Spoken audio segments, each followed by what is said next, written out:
കുറേ പ്ലാനുകൾക്കൊക്കെ ശേഷം ഞങ്ങൾ പോകുന്ന ഒരു ചെറിയ യാത്രയാണിത്. ഭക്ഷണമൊക്കെ കഴിച്ച് ഞങ്ങളുടെ യാത്ര ആരംഭിച്ച്. ഞങ്ങൾ 4 പേരാണ് പോകുന്നത്.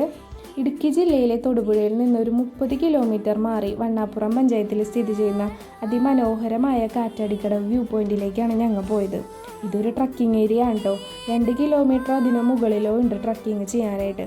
പേര് പോലെ തന്നെ മുകളിലെത്തിയ ഫുള്ള് കാറ്റ് തന്നെയാണ് കേട്ടോ. അത്യാവശ്യം എൻജോയ് ചെയ്യാൻ പറ്റിയ സ്പോട്ടാണ് ഇത്. ഞങ്ങൾ എത്തിയ സമയത്ത് അവിടെ നല്ല കോടയും കാറ്റൊക്കെ ഉണ്ടായിരുന്നു. അതുകൊണ്ട് തന്നെ അടിപൊളി വ്യൂ ആയിരുന്നു മുകളിൽ ഞങ്ങൾക്ക് കിട്ടിയത്.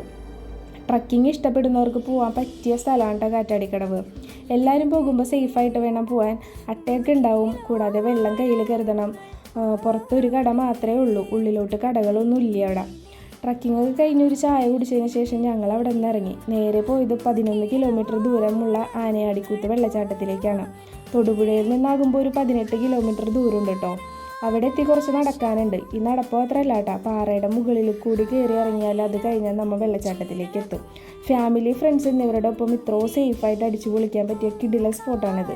ഒരൊറ്റ ദിവസം കൊണ്ട് തൊടുപുഴയിൽ പോയി കണ്ടുവരാൻ പറ്റിയ 2 അടിപൊളി സ്പോട്ടുകളാണിത്. അപ്പോൾ അത്രയുള്ളൂ. Okay, by.